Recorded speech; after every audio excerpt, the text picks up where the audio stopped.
Di video ini kita lanjutkan analisa gold futures dari kemarin, hari Senin, dan kita akan evaluasi apakah pergerakan harga masih sesuai dengan skenario yang sudah dibahas sebelumnya. Kemarin kita sudah mengantisipasi bahwa setelah mencetak all-time high di area 5.600, emas berpotensi mengalami koreksi lanjutan. Dan faktanya, harga terkoreksi cukup dalam, bahkan menembus support penting di 4.600. Sekarang pertanyaannya, apakah ini hanya fase volatilitas sementara, atau awal dari tren penurunan yang lebih dalam? Mari kita baca marketnya pelan-pelan. Kita mulai dari rekap pergerakan kemarin. Setelah gagal melanjutkan kenaikan dari ATH 5.600, emas mengalami tekanan jual kuat. Menembus support yang sebelumnya sudah kita tandai di area 4.600. Bahkan sempat turun hingga 4.400. Pergerakan ini menunjukkan bahwa buyer di area atas sudah kelelahan. Seller mengambil alih kontrol secara agresif. Penembusan support 4.600 ini bukan pergerakan kecil, melainkan tanda bahwa market sedang dalam fase distribusi pasca ATH. Setelah mencapai area 4.400, kita melihat reaksi beli yang cukup jelas. Harga kemudian rebound naik kembali menuju area resisten pertama di 4.900. Namun perlu dicatat, rebound ini belum menunjukkan perubahan struktur. Saat ini emas masih bergerak di bawah area supply. Masih tertahan di sekitar resisten 4.900. Artinya, pergerakan naik yang terjadi saat ini masih bisa dikategorikan sebagai pullback, bukan konfirmasi bullish lanjutan. Di area harga mahal seperti sekarang, kita masuk ke wilayah zona supply. Di zona ini, supplier atau seller cenderung berebut menjual. Buyer mulai berpikir dua kali untuk masuk. Ini kondisi yang wajar, emas sudah naik sangat jauh dari bawah, sementara risiko beli di harga tinggi semakin besar. Selama buyer belum menunjukkan kekuatan untuk menembus zona supply ini, maka tekanan jual masih berpotensi muncul kapan saja.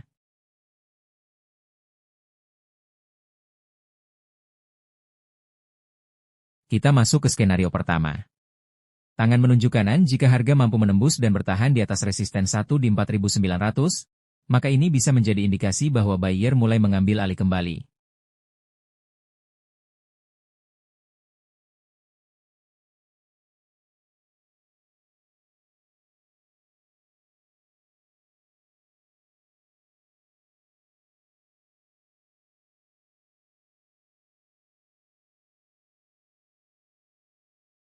Target selanjutnya secara teknikal, resisten 2 di area 5.100. Lalu resisten 3 di area 5.400. Namun perlu digarisbawahi, penembusan harus valid, bukan sekadar spike atau false break. Idealnya, ada reaksi volume. Ada struktur yang lebih sehat terbentuk. Tanpa itu, kenaikan masih berisiko menjadi jebakan. Skenario kedua, dan ini juga perlu diantisipasi dengan serius. Tangan menunjuk kanan jika harga gagal menembus resisten 1, dan muncul rejection yang jelas di zona supply, maka potensi besar harga akan memantul ke bawah. Target penurunan terdekat, kembali ke support 4.600. Dan jika tekanan jual berlanjut, area 4.400 kembali menjadi fokus. Dalam konteks struktur saat ini, skenario ini masih sangat relevan, karena tren jangka pendek belum benar-benar berubah menjadi bullish.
Di balik pergerakan teknikal ini, kita juga melihat faktor fundamental yang menarik. Di satu sisi, ketegangan geopolitik global, ketidakpastian ekonomi, membuat emas tetap dianggap sebagai aset safe haven. Namun di sisi lain, pergantian ketua The Fed, kekhawatiran terkait kebijakan suku bunga AS. Perlu dipahami, emas tidak memberikan imbal hasil.